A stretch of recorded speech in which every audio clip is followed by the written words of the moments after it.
Okay. What's up mga kakumpuni, meron tayong tanggap iPhone 11, sira yung LCD, tsaka yung back housing. Kaso, papalitan na rin natin siya ng ng pinakabuong housing pala. Sira pala yung backlash niya.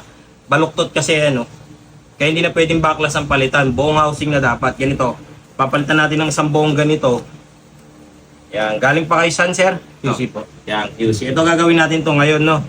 Testingin natin kung okay pa lahat bago natin kailangan palitan ng kasi sir. Kung glass lang papalitan natin, ang mangyayari kasi baluktot pa rin, sayang lang. Kaya naman natin diretso yun, kaso mas okay palitan na lang natin ng buo.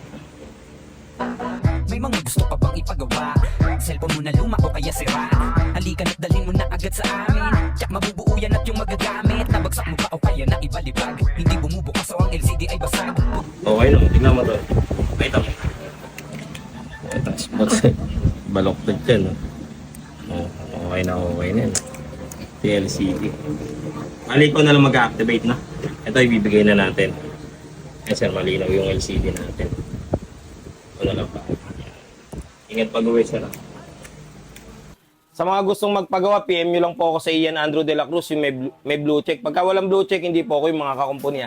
Pwede nyo rin po kaming i-PM sa aming page, may blue check din, kaya wala pong pangamba. Shiloh Marian Cellphone Repair Shop. Open po pala kami Monday to Saturday, everyday po. 9:30 AM hanggang 6:30 PM ha. Kaya pagka linggo, wag na po kayong pumunta para hindi sayang yung oras, pamasahe at pagod nyo. Yun lang po. Salamat po. God bless.